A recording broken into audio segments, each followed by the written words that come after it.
Welcome, welcome. My name is Candy Yams, and today this is episode like 5, I think, of recreating Quahog in The Sims 4. Today I will be creating the house that Cleveland's going to be renting out to someone. Speaking of someone, let's go meet those guys. This is Rosemary. She's 16.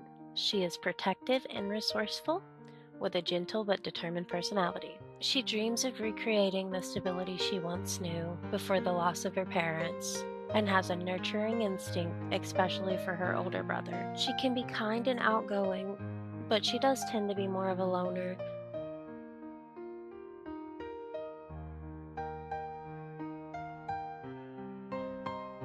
We are also going to make her nosy. And now it's time to meet Edgar. He's 17, he's intelligent, quick-witted, and a little rebellious. He's a natural problem solver with a hidden sensitive side that feels deeply hurt and angered from the loss of their parents. He's had many struggles and he's had to carry a lot of weight on his own. Try as he does, though, Rosemary is always there to give a listening ear and a lending hand whenever he's in need. Because our little duo has lost their parents at such a young age, he has learned how to cook and is on his way to being a master chef. And Rosemary, she doesn't quite have a direction in life yet, but we'll get her there eventually.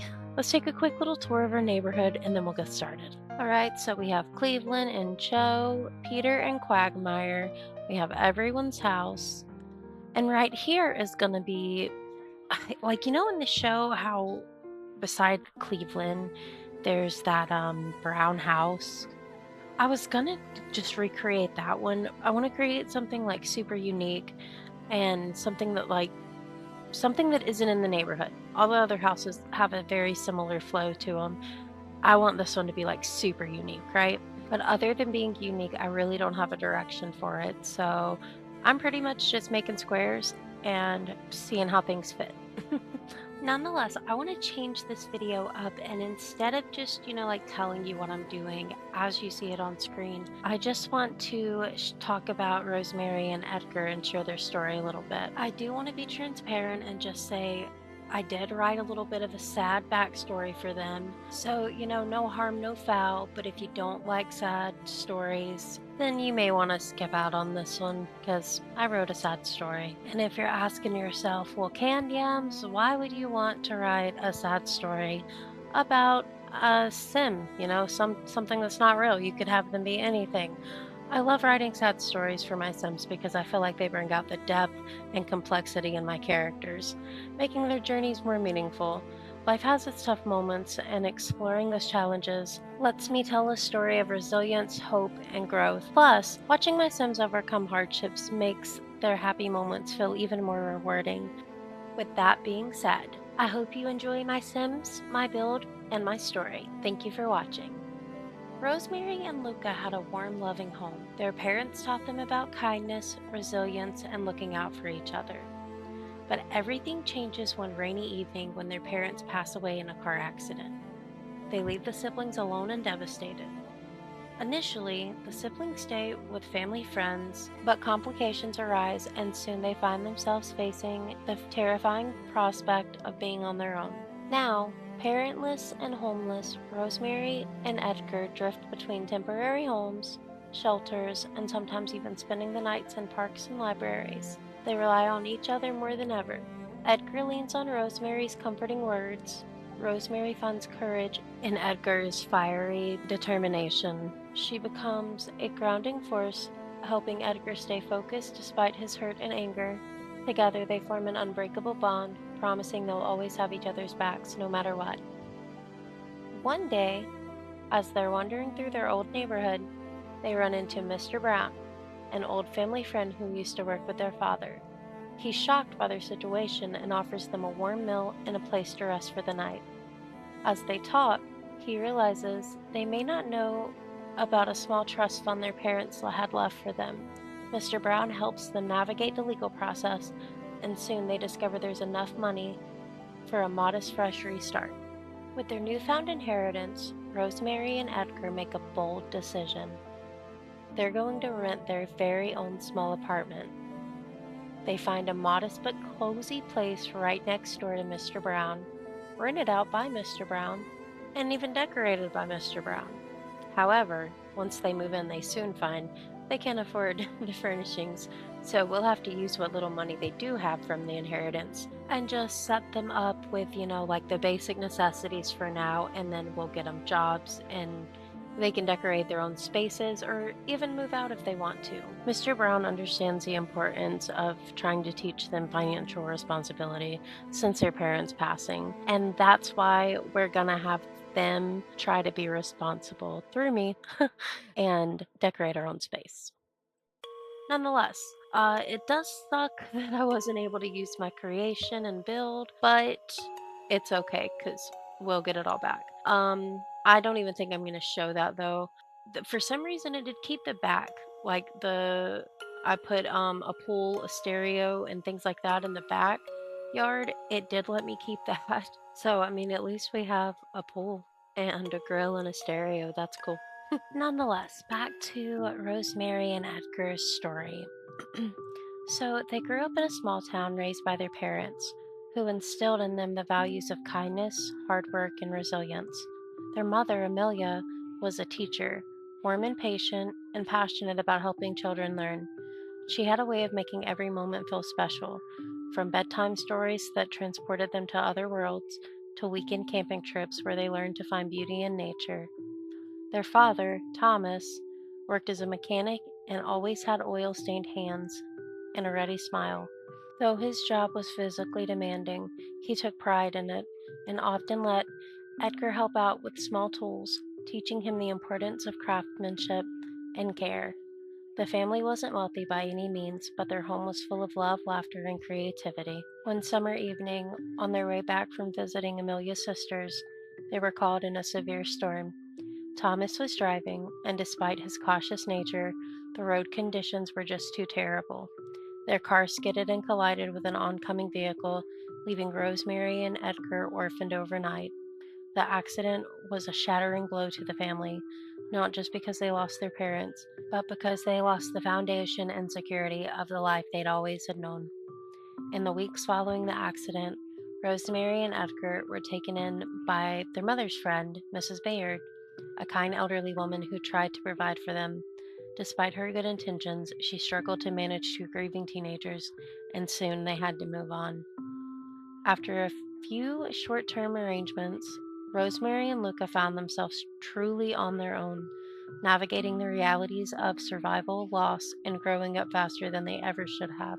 Now that you know a little of what Rosemary and Edgar have had to endure, the loss of their parents, facing life alone, trying to rebuild from scratch, do you think they have what it takes to make it on their own? Will their resilience carry them through, or will the weight of an unforgiving world be too much for them to bear? Stay tuned to see if they can turn this tragedy into triumph, or if their journey ends before it truly begins.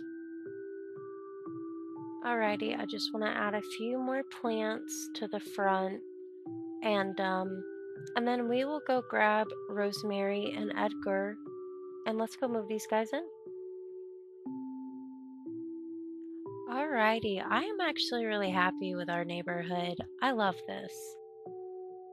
We are gonna go grab our kiddos. This is them in the midst of being homeless. Obviously, you can see they ain't got no home behind them. But we are not gonna play that tragedy today. We are going to go ahead and move them in. Like, I was even thinking about setting up a camp back there and everything, but I just don't want to do that with this one. I love these two too much, and I think that we should go ahead and move them into their home. Besides, this video is sad enough as is. So, without further ado, I guess let's get them moved in. So, I've only played one other time where I actually built the landlord's house to be on the same plot as the residential house. I'm not entirely sure how this is gonna work. Joe, is this Kevin or Joe? I think it's Joe. Joe, you have a wife. Nonetheless, I don't know how it's gonna work like residential wise if I'm gonna have problems because on my Nikolai file, it doesn't want to let me play as him all the time for some reason. Like sometimes I can't even find him. So I don't have a basement. I put Nikolai in the basement in the other build though. In this build, I don't have a basement on this lot. So maybe that's what saved me.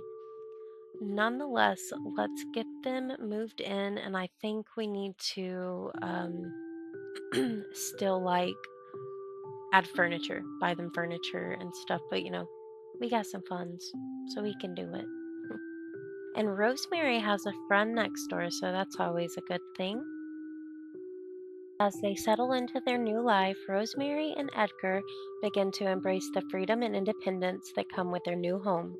They set personal goals. Rosemary dreams of finishing high school and finding a job, while Edgar considers training in chefs or chefs in cooking, or maybe embracing the art of mechanics to put his skills to good use. They face challenges, but for the first time in months, they feel really hopeful about the future. So let's head inside and actually set them up with like the furniture in the space that they will be using instead of the beautiful luxury space that I created for them that sadly they just can't afford right now. All right, so we're going to start off in the kitchen. We have 20,000 similoids approximately. I guess we do have a little more somehow. Um, but yeah, we have 20,000 to work with. I think that's plenty to do like a bathroom or two, bedrooms, and then a kitchen. And maybe we can get them like a couch and a TV or something. So everything that I get right now is going to be pretty basic though, obviously. We're not going fancy and trying to make it like pretty or anything. We're just trying to make it functional for now. I'm starting to, get their personalities and stuff. I think I want to make Rosemary maybe like an artist or some kind of freelancer. And I think Edgar is going to be a cook. But yeah, that is subject to change. We'll just have to keep playing with them and see how things turn out. Nonetheless, let's get their bedroom set up now. Once again, it's going to be super simple. I'm just going to throw beds, desks, and everyone's going to get a dresser. And I think that's pretty much it for now. We will definitely, they are high schoolers, so we will find them, part time jobs for now and see what we can do financially because I spent almost all their money. We're going to need some more money. I'm also going to go ahead and lock the doors for each of them so they truly have their own space. Before they know it, months are going to pass by, and Rosemary and Edgar are going to grow into a beautiful routine of school, work, and life together. They realize their parents' legacies live on in the love they share and in the determination to keep going, no matter the obstacles. Their story becomes one of resilience and hope, not so much a sad one. A reminder that even in the darkest of times, there's always a chance for a new beginning. It's bittersweet, sure, but maybe that's just how life goes sometimes. Pieces of joy stitched with loss, strength growing from the cracks. They're not fully healed, but they're moving forward together. Maybe that's the best new beginning anyone could ask for. Thanks for sticking around. I know this was a little bit of a tearjerker, but hey, we gave Rosemary and Edgar a little boost at the end. Besides, when you're at rock bottom, there's only one way to go from there, right? If you loved their story and want to see more of these two, or more stories alike, don't forget to hit that subscribe button and come along for the ride. Who knows what's coming next? See you soon.